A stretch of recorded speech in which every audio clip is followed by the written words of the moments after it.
117 people vanished from an English settlement. Their houses were dismantled. Their boats were gone. No bodies were discovered. The only message left behind was a single word carved into wood, CROATOAN. But that word may not have been a warning. It may have been an address. In 1587, more than a century before the United States existed, a ship crossed the Atlantic carrying English families toward North America. Their official destination was the Chesapeake Bay, but the expedition stopped at Roanoke Island, off the coast of present-day North Carolina. The group included men, women, and children. Their governor was an artist and navigator named John White. The settlers arrived with dangerous disadvantages. An earlier English military colony had already damaged relations with some indigenous communities. Supplies were limited. The growing season was slipping away, and the settlement stood far from any reliable English support. Still, one event gave the colony hope. White's daughter, Eleanor Dare, gave birth to Virginia Dare, the first English child born in the colony. That hope did not last. The colonists needed food and equipment. They persuaded John White to return to England and organize a supply voyage. Before he left, White agreed on a simple emergency code. If the settlers moved, they would carve the name of their destination into a tree or post. If they had been forced away,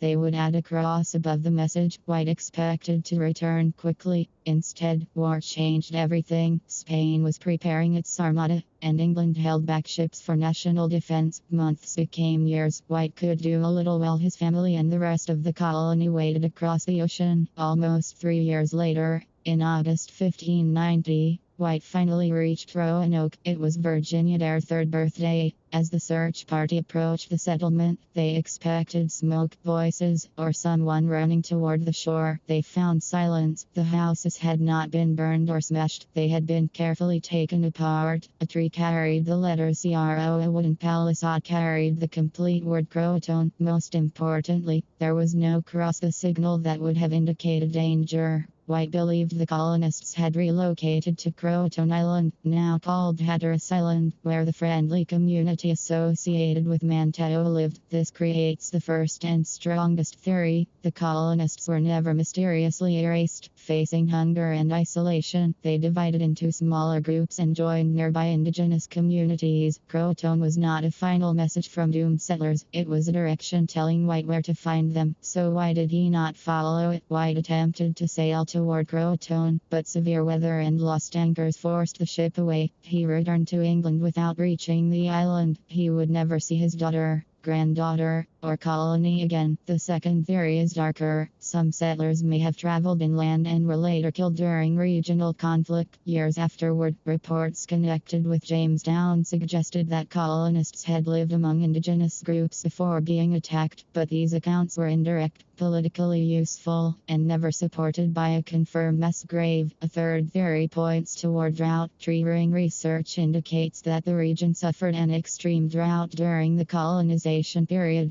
Crops could have failed, water supplies could have weakened, and dependence on neighboring communities would have increased. Drought alone does not explain where everyone went, but it may explain why leaving became unavoidable. Modern archaeology has produced clues, but no final answer. European objects have been found in areas connected with indigenous settlements, yet trade, earlier expeditions, and later movement make them difficult to link conclusively to the missing families. Erosion has also removed part of Roanoke Island, meaning important evidence may now lie underwater. The popular image of 117 people disappearing in a single terrifying night is probably misleading. The dismantled buildings suggest planning. The agreed message was used. No distress cross appeared.